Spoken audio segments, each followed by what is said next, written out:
constante cambio que usted merece entender, porque es imposible interpretar la realidad que vivimos sin conocer cada uno de sus colores. Porque muchos son los tonos de la actualidad. Presentamos Matices. Una producción de Noticias Monumental.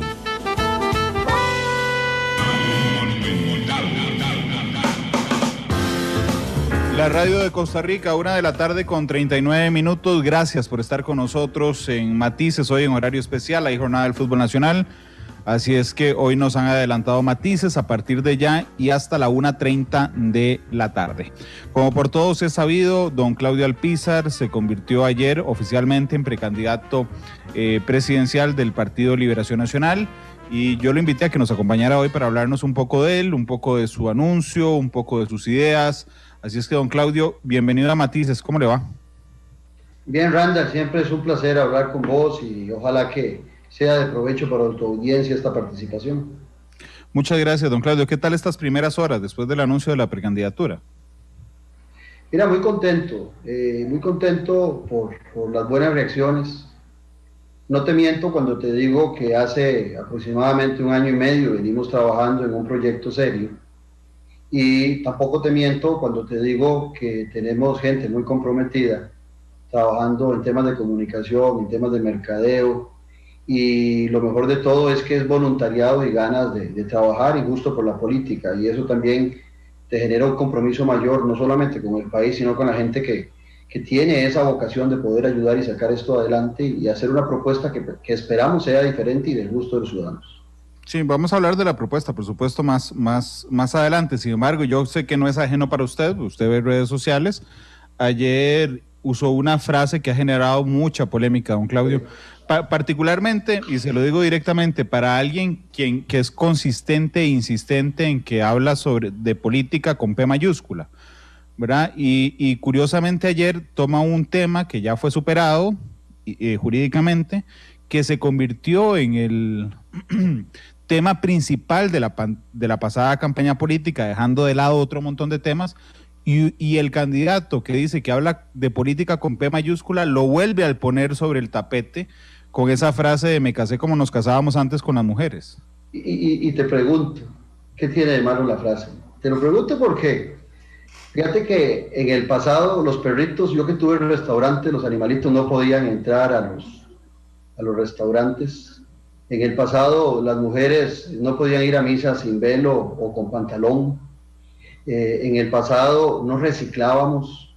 Y todas esas son cosas superadas y que me parece que son extraordinarias. Yo no tengo absolutamente nada, estoy totalmente de acuerdo con vos, es un tema superado.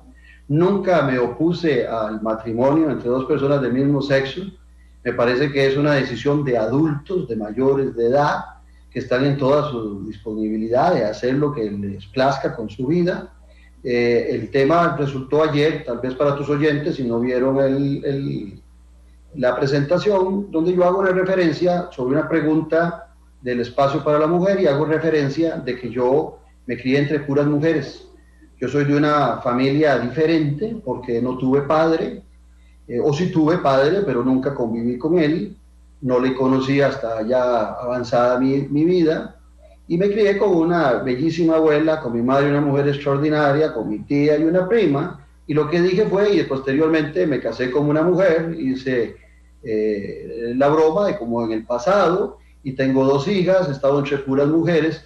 Yo no le encuentro ningún problema. Lo que pasa es que siento más bien, Randall, que no soy yo, son otros que quieren seguir hablando de lo mismo, cuando es una etapa superada, y sobre todo me da mucha pena ver a los jóvenes concentrados solo en ese tema, todavía dividiendo a este país. Ya tuvimos suficiente con los 2 Alvarados que polarizaron este país extremadamente por un tema que era innecesario, que se pudo haber solucionado mucho antes en la Asamblea Legislativa.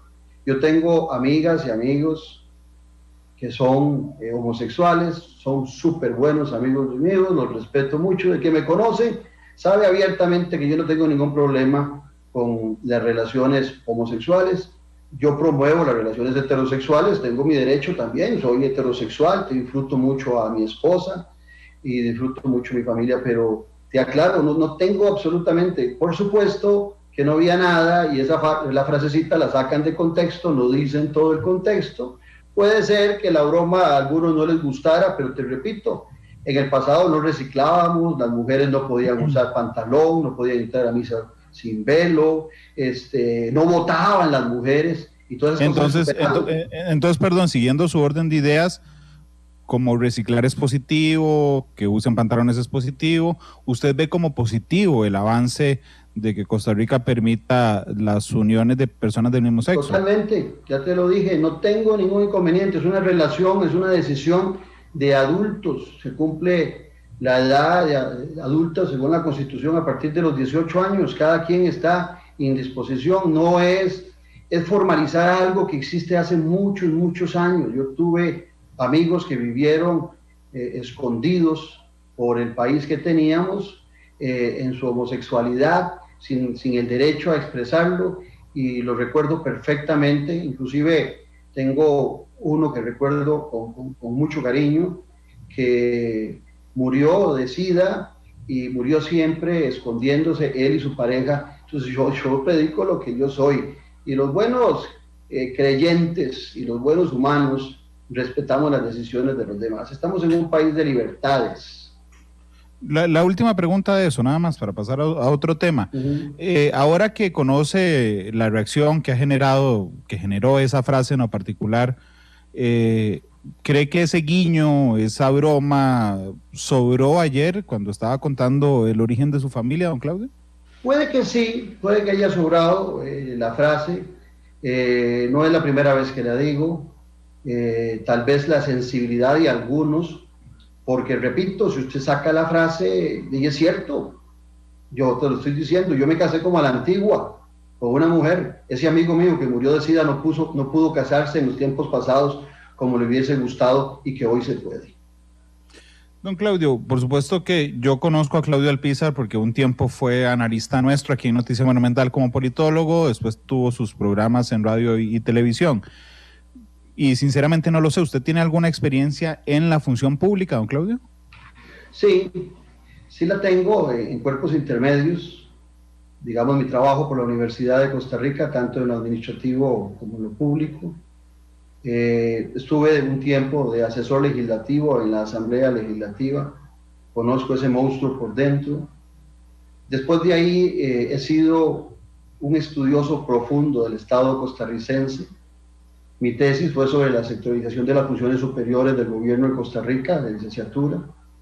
La de maestría fue gobernabilidad y gobernanza. Y en el tema del doctorado, los estudios los desarrollé en gobierno y políticas públicas. Me falta la tesis de terminar. Y me volví un estudioso de cómo funciona el Estado. Conozco lo suficiente, y a veces cuando me hacen esa pregunta, me hace gracia, estimado Randall, porque vuelvo a ver a muchos que están intentando ser presidentes o diputados con una vasta experiencia en el ejercicio de la administración pública, y a veces con 20, 30, 40 años, y esa experiencia no ha servido para cambiar el rumbo del país.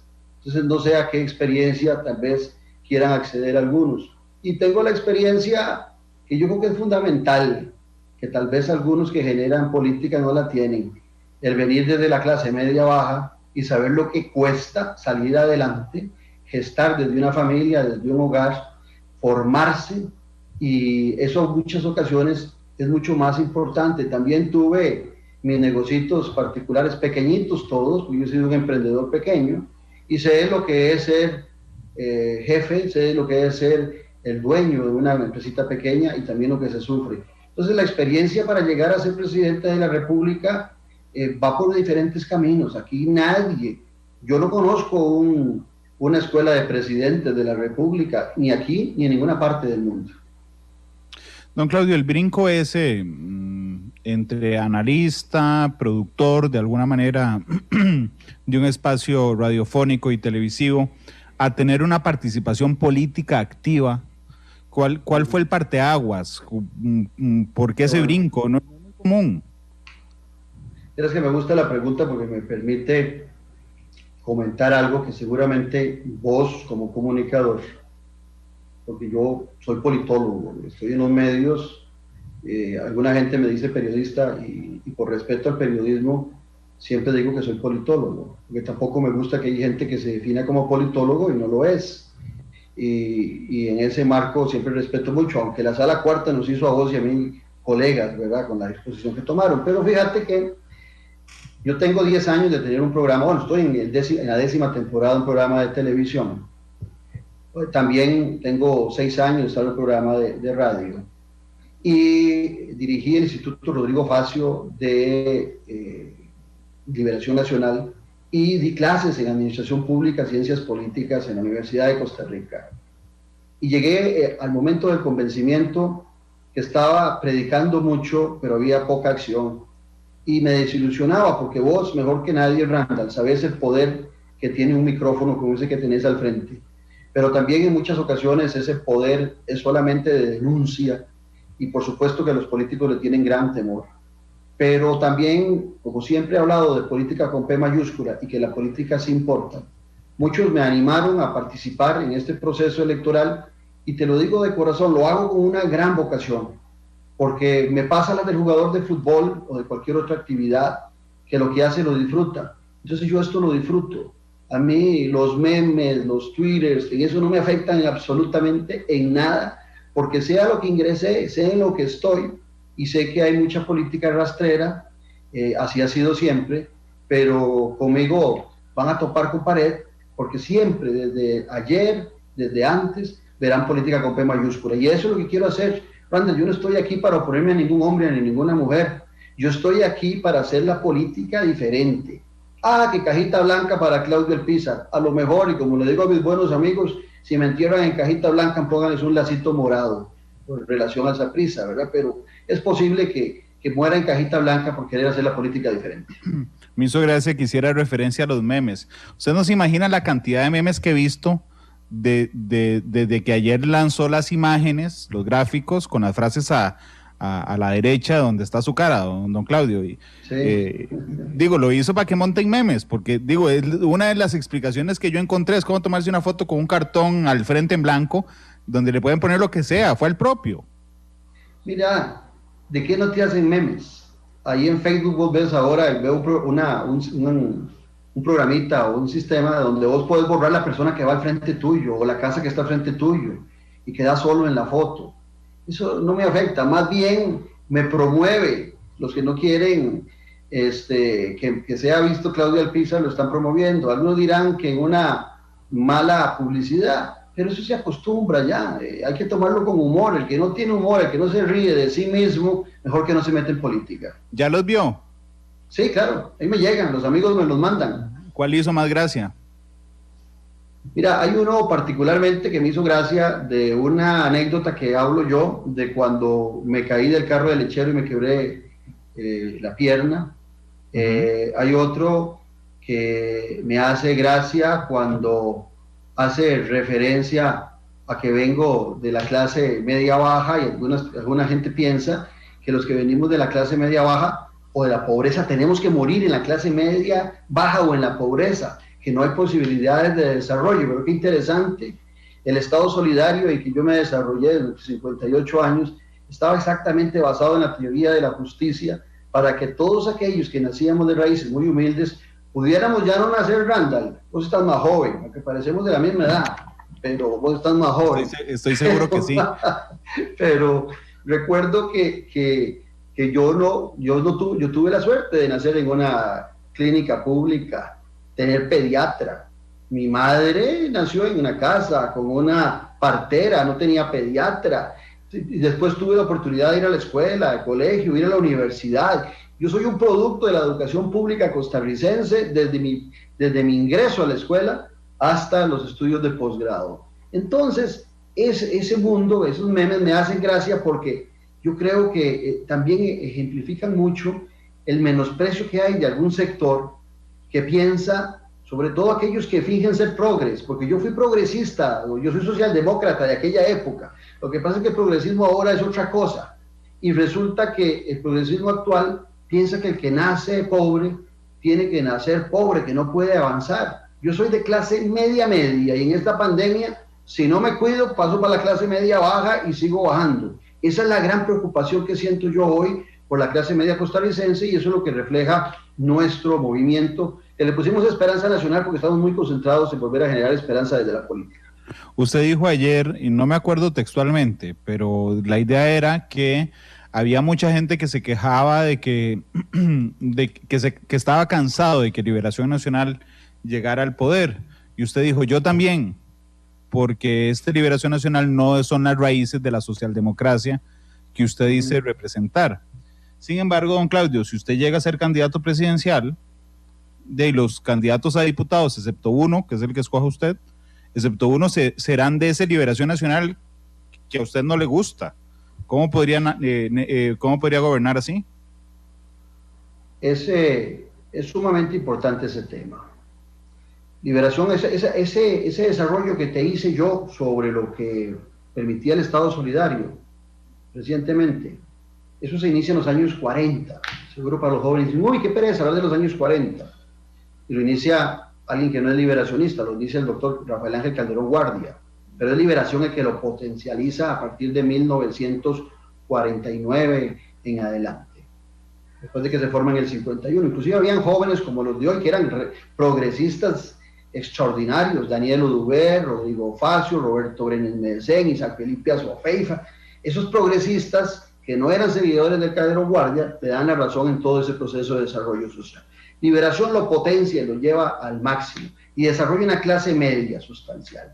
Lo que yo digo ayer es que mucha gente me dice, y vos podés ingresar a mis redes y podés ver muchos comentarios, la gente me dice, don Claudio, qué bien que usted se mete, pero qué pereza con Liberación Nacional, hágase un partido nuevo, como que no hubiesen ya decenas de partidos nuevos. Y me dicen eso, y entonces yo en mi discurso ayer digo que yo me enojo cuando me dicen eso, pero tienen razón. El partido dejó de ser socialdemócrata. El partido dejó de luchar por la gente más humilde y la clase media de este país y se acomodó con los sectores más ricos. El partido dejó afuera el sindicalismo, el cooperativismo, el solidarismo, que fueron fundamentos en su desarrollo del Partido Liberación Nacional Socialdemócrata. Entonces yo digo ayer, claro que me enoja que la gente ataque a Liberación Nacional, pero tienen razón, yo tampoco quiero ese Partido de Liberación Nacional. Cuando nosotros tomamos la decisión, Branda, porque esto es importante, no es Claudio Alpizar, somos un montón de gente, yo soy la punta de lanza, y la punta de la lanza rasguña, lo que provoca una profundidad es toda la lanza, y es por eso que somos mucha gente alrededor de este proyecto, y cuando yo digo eso es que yo digo, yo tampoco quiero ese Partido de Liberación Nacional, yo podría entrar a competir, como dije yo, nosotros vamos sin miedo y sin permiso. Pues yo podría entrar a competir con miedo y pidiéndole permiso a todo el mundo de Liberación Nacional. No estamos en una democracia. Yo no tengo que pedirle permiso a nadie para participar. Tengo que cumplir con requisitos, eso sí. Y todos prácticamente los vamos a cumplir. Pero bueno, ¿qué sucede? Pero los candidatos a diputados vendrán de esas tendencias. A eso iba. Qué dicha que me lo recordaste. Se cambió. Y se cambió porque Antonio Álvarez cometió un gran error en la elección pasada y puso a puntear por San José diputados que eran de Punta Arenas y de otras provincias, como Wagner, como Carlos Ricardo. Entonces la gente de San José se molestó. Liberación Nacional ahora siente que hay muchos cantones que ya no tienen representatividad como lo tenían antes, pero se le olvida Liberación que ahora tiene 16 o 17, y antes llegaba a tener hasta 33, y por eso tantos cantones quedaban representados. Entonces eso castiga y le dejan al candidato solo el primer lugar por San José como diputado nacional. Y es cierto, pero ahí la responsabilidad no es de Claudio Alpizar, ahí la responsabilidad es de la gente que va a ir a votar en ese proceso electoral de Liberación Nacional y escoge a quienes le van a representar en la asamblea del Partido de Liberación Nacional. Y como eso es democrático, ya cuando están adentro ellos escogen a sus diputados. Pero yo, si llego a ser presidente, como espero serlo, si llego a ser presidente, escogeré mi gabinete. Ahí no tengo que pedirle permiso a nadie y no tengo que tener miedo de a quiénes voy a tener alrededor mío. Y eso lo he pensado durante muchos años y no es una cosa que se me ocurre en el último momento, quiénes me podrían acompañar. Así de sencillo. Los diputados sí, pero igual pasa en los demás partidos políticos. Usted recuerde que en la unidad cambiaron el sistema de elegir los diputados para evitar que don Rafael Ángel metiera las manos en la elección. Y hoy quieren regresar al viejo sistema los mismos que hicieron el cambio. En eso la responsabilidad está. en la participación política. Y esto me devuelve a la pregunta anterior que vos me hacías. ¿Por qué me meto? Porque creo que la gente buena tenemos que meternos. Claro que van a salir memes, claro que me van a inventar un montón de cosas. ¿Vos crees que después de 15, 20 años de ser analista, yo no sé a lo que voy? Claro que lo sé. Don Claudio, sin miedo y sin permiso, pero ¿no es más sencillo, particularmente en Liberación Nacional, donde hay un comité político tan fuerte, está el expresidente Arias, la expresidenta Chinchilla, el expresidente Figueres, Antonio Álvarez como candidato? ¿No era más fácil pedirle el apoyo a alguno de ellos? ¿Y por qué no se lo pidió? Vea qué interesante. Perdón, porque parece casi un desafío. Sí. Es posible que el único de todos esos candidatos que se dicen que tiene una buena relación con ambos expresidentes, con Figueres y con Óscar Arias, sea yo. Es muy posible que sea el único, pero tengo una relación de que he desarrollado por muchos años de mutuo respeto. A mí nunca me ha temblado hablar en privado o en público de lo que estoy en acuerdo o en desacuerdo con el presidente Arias, y él lo sabe. Y con José María igual. ¿Por qué no voy a pedirles? Porque no estoy de acuerdo. ¿Cómo es posible? Y veamos el otro escenario, el otro lado del partido tradicional. ¿Cómo es posible que hoy quieran hacer una coalición en la unidad? Y son los dos expresidentes, Rafael Ángel y Miguel Ángel, los que lo andan promoviendo, porque no hay liderazgos. Queremos eso mismo para Liberación Nacional. Hace 4 años, don Óscar se casó con Antonio Álvarez de Santi, y Liberación tuvo una de las derrotas más vergonzosas, porque todavía no sé cuál es más vergonzosa, si haber quedado fuera de la segunda ronda, o haber salido, no creo que sí, esta última era más vergonzosa, o haberse retirado de la segunda ronda. Bueno, ese candidato Antonio lo escogió don Óscar con todo su conocimiento y no llenó las expectativas. Yo aquí no vengo, te lo decía antes, a oponerme a ningún hombre ni a ninguna mujer, pero queremos tener la independencia. Mire, el mejor ejemplo, don Óscar Arias. ¿Se acuerda usted cuando hablaba don Óscar que sin muletas y padrinos? Bueno, yo creo que don Óscar debe estar muy contento de estar viendo que Claudio Alpizar es de su filosofía, sin miedo y sin permiso. No estamos buscándole a nadie que nos dé la bendición. Hay muchos candidatos que todavía no se animan a decir que son precandidatos, dicen que lo están estudiando ahí en Liberación, y tienen como 20 años de estar deseando ser candidatos a la presidencia de la República. ¿Y sabe por qué muchos no se animan? Porque hay varios de ellos que están esperando el banderazo de alguno de esos dos, o de la señora presidenta, también Laura Chinchilla, que les dé un banderazo. Nosotros no, Randall. Nosotros somos ciudadanos comprometidos con una democracia y creemos en la participación libre. Que después don Óscar y que después don José María pudieran ver una alternativa en el movimiento Esperanza Nacional, socialdemócrata y concentrada en el desarrollo de la sociedad costarricense, y decidieran decir, hay que apoyar a Claudio, bienvenido el apoyo. ¿Y usted cree que eso pase? No sé, pregúntale a ellos. Hombre, después de lo que ha dicho, yo creo que no. ¿Por qué? No te estoy diciendo que yo con ellos tengo una relación amistosa, de muchísimo respeto. Yo tengo mucho respeto por ambos y tengo amistad con ambos, y los tengo. Mira, Randall, vos lo sabés mejor que yo, a vos no tengo que darte clases de esto. Ese micrófono o las cámaras de televisión le permite a uno acercarse al adversario, hasta el que es de otro partido, conocer a la persona. Hay muchos que escriben en las redes y en su vida han tenido un contacto con algunos de los políticos y los despedazan como que los conocieran desde la niñez. Yo sé cuáles son las falencias y cuáles son las virtudes de los políticos en este país. Tengo 15 años de estar conversando con ellos, en acuerdo con algunos y en desacuerdo con otros. Yo no estoy entrando a un mundo que desconozco.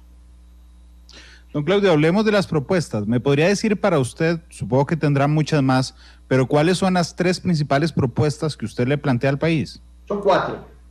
Son 4 grandes. Le doy una más, a ver. Nosotros tenemos un trébol de 4 hojas. Ajá. Que ando aquí, por cierto, me lo regalaron ayer. Un trébol de 4 hojas, que es verde por la esperanza que promovía Liberación Nacional antes y que ahora no la promueve. Y hemos definido 4 marcos fundamentales. Una revolución productiva, que eso va enfocado no solamente una revolución productiva en el centro, en la gran área metropolitana, sino en todo el país. Algo que todo el mundo repite, antes de que me digas que todo el mundo dice lo mismo. Sí, pero que nadie ha actuado para que no tengamos varias Costa Ricas, para que no se dé la desigualdad que vimos con Rescate Nacional, que la gente decía, que son narcotraficantes, unos que están ahí. No, hombre, son los pobres y los que están desesperados y sin esperanza. Había uno que otro que seguro era un maleante, pero los demás es gente necesitada. Entonces, una revolución productiva. En esa revolución productiva hay que volver y hay que darle un potencial enorme al agro, porque el agro tiene que volver a ser el motor sobre esas zonas rurales. En esas zonas, por supuesto que tenemos que hacer el segundo tema, una revolución tecnológica. Yo no sé, vos seguro, porque vos sos de los periodistas que más estudian en este país, y vos seguro tenés claro lo que representa tener banda ancha en internet en todo el país, que no lo hacemos, y hay recursos, hay capacidad. Solo eso representa, según el Banco Mundial, no lo dice Claudio Alpizar, pues solo un aumento de un 3,4, de un 10% en la banda ancha y de penetración en el internet, hay un crecimiento del 3,5 del PIB. Imagínense lo que representa ahora que se habla tanto del PIB, el poder desarrollar banda ancha y tecnología de internet. La otra propuesta va por la revolución económica. Y todas van unidas y todas van enlazadas. Esa revolución económica tiene que tener un objetivo central y es la persona como centro, como objetivo, como meta, como lo último. Y no esa visión economicista que nos tienen cansados y acostumbrados, economistas que piensan que todo gira alrededor del material económico, que se les olvida que hay que hacer una inversión. Me devuelvo a los años 40. ¿Vos crees que en los años 40 sobraba el dinero para pensar en la Caja Costarricense de Seguro Social? ¿Vos crees que no brincaron todos los empresarios de aquella época porque había un código de trabajo? Claro, y los que les dijeron, vamos a tener una universidad pública como la Universidad de Costa Rica, por Dios, ¿dónde vamos a coger plata? Pero en aquella visión que había de desarrollar Costa Rica, la visión económica tenía como centro la formación de la persona. Y todo eso, ¿en qué termina? En una revolución social, y una revolución social que la vamos a concentrar en la clase media costarricense. Y vos me dirás, ¿por qué la clase media costarricense? Primero, porque es la más gordita y viene en disminución constantemente y atacada constantemente por esos de visión economicista. Cuando la clase media tiene que ser donde se desarrollan las políticas públicas para ampliarlo. Y después, Randall, tiene que ser el objetivo de los más pobres y los más humildes. Hoy los más pobres y los más humildes ven a la clase media baja como imposible de acceder. Y le sirve ese engrose de la clase media al comerciante, al empresario, porque esos son los que consumen en esta sociedad. Esos son los 4 marcos de referencia que tenemos. Para todo eso, para que veas que hemos trabajado hace año y medio, tenemos 27 comisiones, 7 comisiones que son de estrategia, mercadeo, todo lo que tiene que ver con la campaña electoral, y 20 comisiones que están trabajando en los diversos temas con profesionales, porque, Randall, un candidato a la presidencia no tiene por qué saberlo todo. Y en ocasiones los candidatos cometen el error de hablar en yo, en primera persona, y los periodistas cometen el error de pretender que ese candidato les dé desde la medicina para un cáncer, ¿verdad?, hasta la infraestructura que tiene que desarrollarse en un país. Hay que hacer equipos. Sin equipos no se gobierna. Pregúntele a Luis Guillermo Solís y a Carlos Alvarado por qué no pudieron gobernar. Don Claudio, ¿cuánta gente trabaja con usted?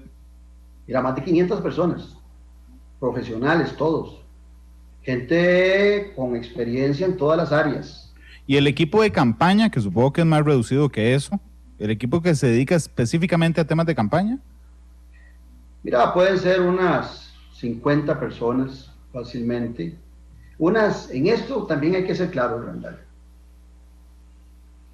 Algunos le dedican casi que tiempo completo y hasta que da pena porque aquí no hay salarios, aquí es amor a la patria. Y el que no lo crea... La pregunta era ¿cómo les pagaba? Esa es es que la gente, qué linda pregunta, Randall. Es que hay gente que ama este país. Ayer me hacían varios periodistas eso mismo. ¿Quién les paga? ¿Por qué? Porque la política ha sido tan prostituida por quienes la han ejercido que solo el billete manda, y el partido que más gana o que más gasta en pagar, en honor a la verdad, es Liberación Nacional. Y eso viene desde los procesos de alcaldías. Ya nadie quiere ir por voluntariado, dicen algunos. No, es que hay una clientela electoral que se mueve, que no le importa que si Liberación gana o pierde, pero hay negocio. Si gana, el negocio continúa. En el caso particular, Estas 500 personas están decididas totalmente a participar en un voluntariado. Y el que no lo cree puede revisar las cuentas de Claudio Alpizar. Lo único que me daría vergüenza es enseñárselas. Pero de en adelante pueden ingresar en todas las cuentas de Claudio Alpizar, porque los compañeros hoy por hoy creamos una cuenta en un banco y ahí estamos depositando el esfuerzo de muchos para alcanzar la única meta que es difícil para nosotros, que es la tarifa que va a pedir el Partido de Liberación Nacional. Un partido, Randall, que tiene procesos electorales donde les donan millones, donde cobran millones y nunca guarda para sus procesos internos. Está mal, Liberación. Liberación debería democratizarse. Mire, ojalá, yo le decía ayer a una gente, me decía, son 11 candidatos, digo, ojalá participen todos, porque si Liberación dice que el proceso cuesta 10 millones de colones, 100 millones, perdón, lo dividimos entre 10, cada uno pone 10. Y que sea como cuando eligieron a Trump, ¿te acordás? Que eran como 25, y cuando salió Biden eran como 27. Bueno, y ahí vamos, llegando hasta el final. Pero el problema es ese, y igual paso por un poquito en el Partido de Unidad Social Cristiana. Mire, que yo que soy tan crítico del Partido de Acción Ciudadana, que ha maltratado tanto a este país, algo les he de reconocer. 2 ciudadanos comunes y corrientes, de clase media, sin plata, derrotaron a Liberación y a la Unidad con las uñas, y en segunda ronda. Y ese fue Luis Guillermo Solís y Carlos Alvarado. ¿Duele oír eso? Sí, claro, a muchos les duele, porque algunos piensan que el dinero se te manda. Claro, después se acomodan. Usted ve que hoy todos los poderosos, por las debilidades del presidente actual, están acomodados en el gobierno, y fueron los que menos le ayudaron económicamente en su campaña, ¿verdad? Don Claudio, pero hay que tener mucho cuidado. Sobre las propuestas, solo para ser más específico yo, del acuerdo con el Fondo Monetario Internacional, que es una realidad, si usted es presidente le tocará lidiar con ese acuerdo, ¿qué piensa del acuerdo? Veamos, el préstamo es necesario, porque nuestras finanzas públicas no caminan como uno quisiera. El gran problema, y esto lo he dicho y lo he repetido varias veces en diferentes escenarios y en mis programas, el problema no es los 1.750 millones de dólares. El problema es quién lo va a pagar, Randall. Y siempre la carga va sobre los mismos. Vuelvo al tema. Clase media costarricense. Porque el más pobre, el más humilde, padece las crisis, pero no tiene capacidad de solucionarlas. Más bien se agrandan sus problemas. Y a la clase media se le carga. Vea usted que ahora, no sé si son 680, ya va a ser salario para cobrar impuesto de renta, y ya una casita de 50, 60 millones es una casa de lujo. Esas son las casas que tenemos todos los costarricenses en clase media, ese es el salario común para aquellos que salen adelante, porque aquí hay héroes nacionales, y esos sí son héroes, con todo el aprecio para Franklin Chan, para Keylor Navas. Los héroes nacionales de este país son todos los costarricenses que sostienen su familia con 300,000 colones. Ese salario tan alto que a don André Garnier, en el Semanario Universidad, en una entrevista le hicieron, le parecía que era el impedimento mayor para generar empleo. Imagínese usted la precarización. Entonces, es necesario el dinero del Fondo Monetario Internacional, pero vea la torta. ¿Cuántas veces? Y vos seguro lo viste un montón de veces. Ahora no tengo que echarte cuentos. Dijeron que todos esos préstamos era para pagar deuda cara por deuda barata. Pregúntele al presidente del Banco Central para qué son esos 1.750 millones. Son para sostener todo lo que tenemos, porque no se ha generado una reactivación económica. Poco importa el emprendedurismo, poco importa que los bancos del Estado ya no son del Estado, compiten con los demás bancos privados, las tasas son iguales y promueven préstamos a todo lo suntuoso, automóviles de lujo, casas de lujo. Esa debería ser la banca de desarrollo nuestro, el Banco de Costa Rica y el Banco Nacional, pero se ha abandonado. Pero repito de nuevo, el problema es ese, ¿quién va a pagar ese crédito? Y te agrego algo. Cuando a mí me hablan del Fondo Monetario Internacional de la época de Rodrigo Carazo, que yo en carne propia tenía 16 años cuando Rodrigo Carazo llega a la presidencia de la República, y cuando empieza la crisis en el año 80, estoy ingresando a la Universidad de Costa Rica. Yo la viví en carne propia esa crisis. Vi amigos míos que hoy viven en la pobreza y nunca pudieron sacar adelante porque tuvieron que dejar los estudios para empezar a trabajar en trabajos precarios. Yo la viví, y en aquella época el Fondo Monetario Internacional le doblaba el brazo al gobierno. Rodrigo Carazo lo terminó echando porque le querían imponer todas sus leyes. Hoy el Fondo Monetario no hace eso.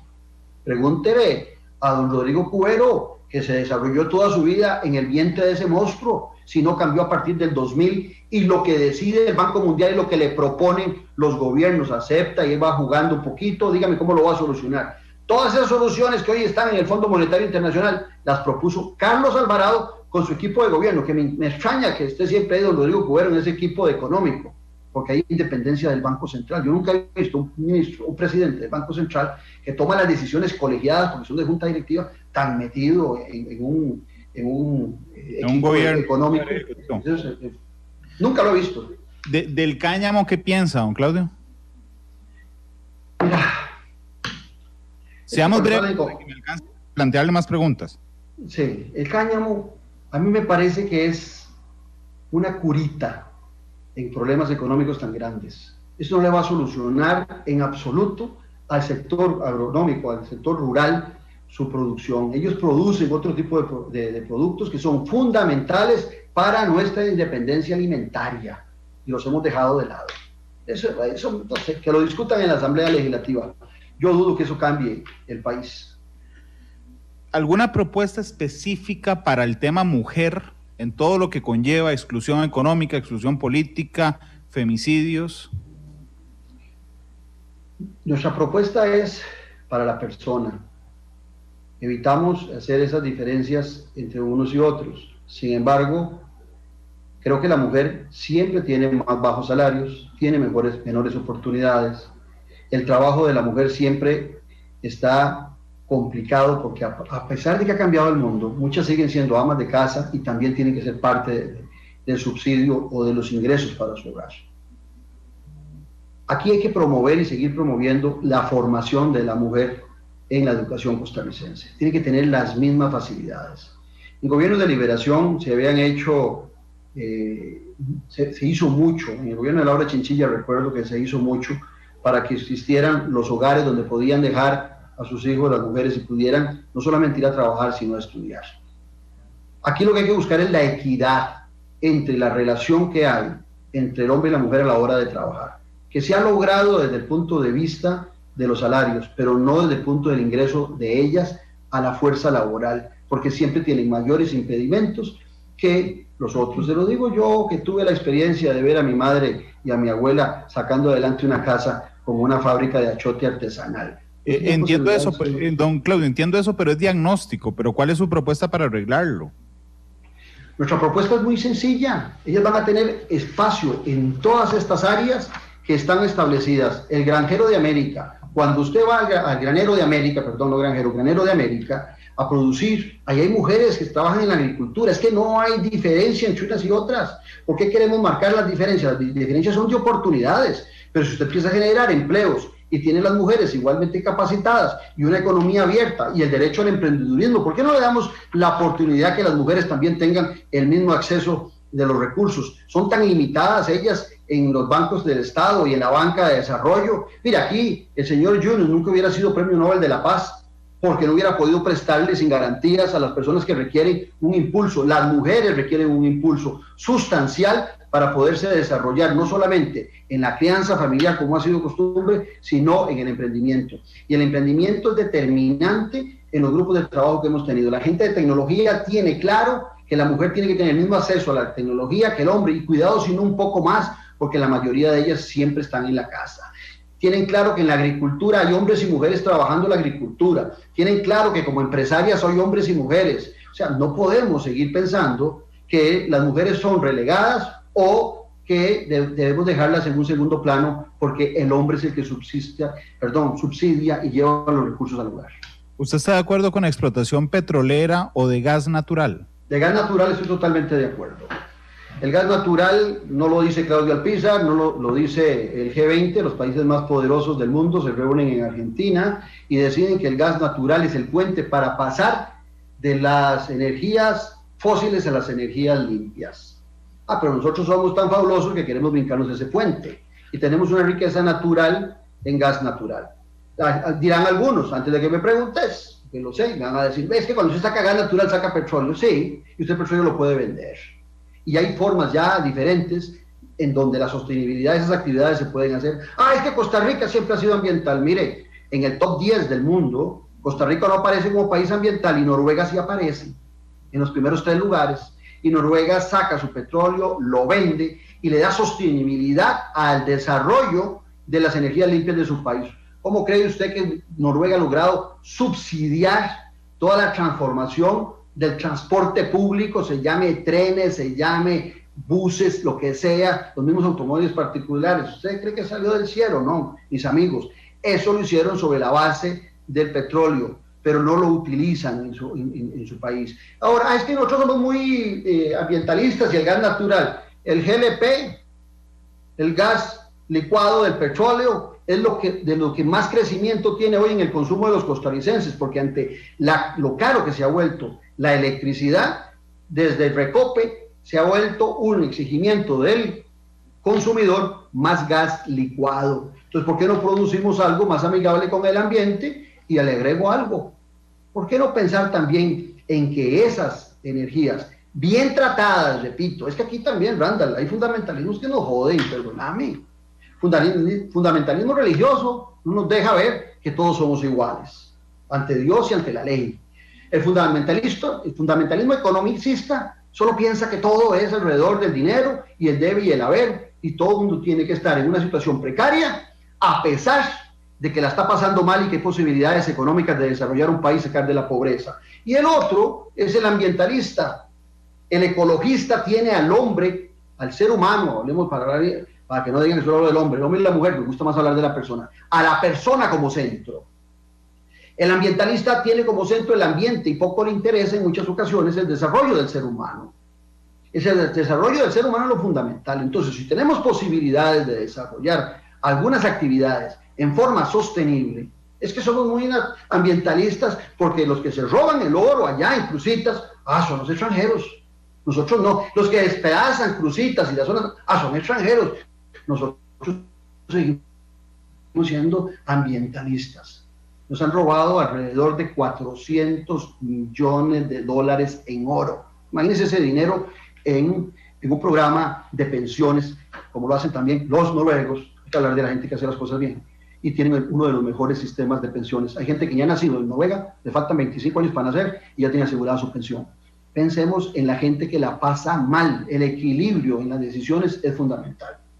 Don Claudio, me quedan 4 minutos de programa y tengo que preguntarle por al menos 9 precandidatos. Entonces, intentemos que sean respuestas de 30 segundos. ¿Por qué votar por Claudio Alpizar y no por Antonio Álvarez? La premisa fundamental es porque Claudio Alpizar es socialdemócrata, Antonio Álvarez hace muchas décadas lo dejó de ser, y porque Claudio Alpizar sí sabe lo que la gente padece de necesidades en cuanto a los ingresos cuando no los tiene. Don Antonio ya no vive en ese mundo, a pesar de que era de clase media, ¿verdad? ¿Por qué votar por Claudio Alpizar y no por Gerardo Corrales?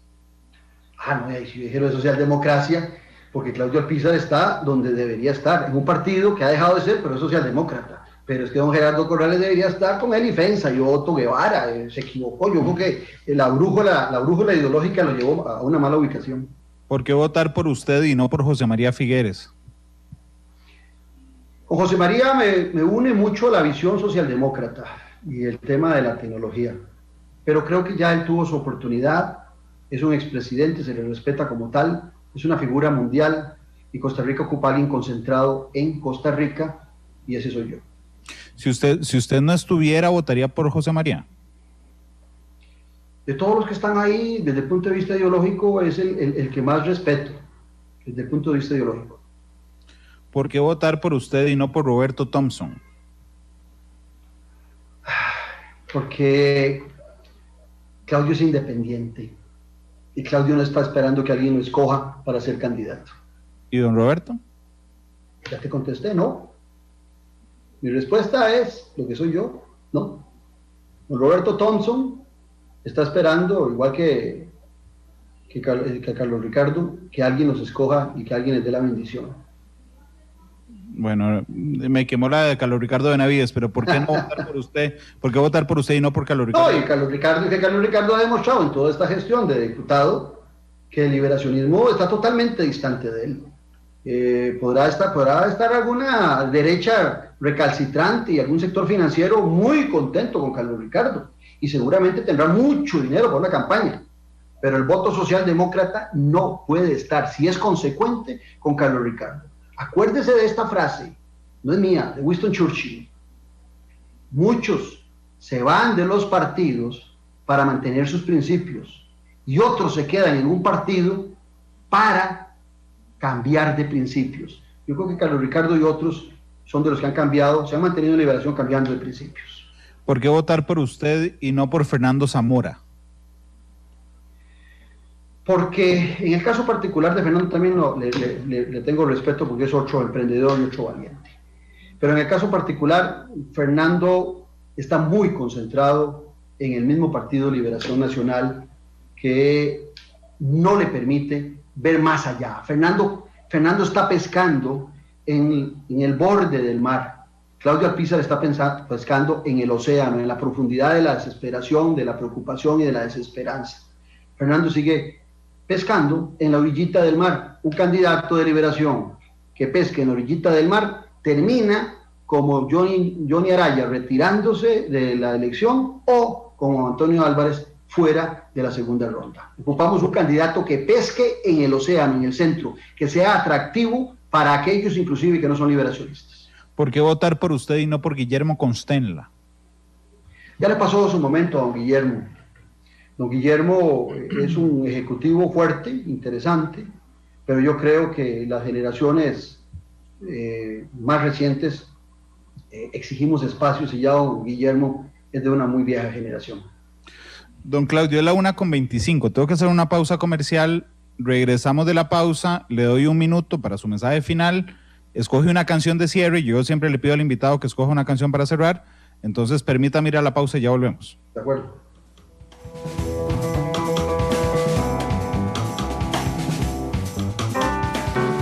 Gracias por estar con nosotros en Matices.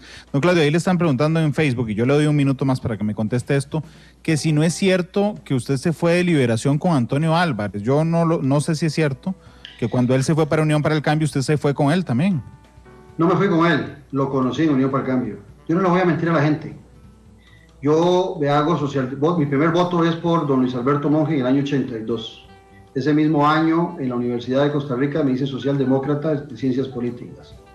Después de ahí hubo un proyecto que se vendía como social, voté siempre por Liberación Nacional, me fui del partido Unión para el Cambio y voté por el doctor Oscar Arias, porque no era lo que se me había prometido de un partido realmente socialdemócrata.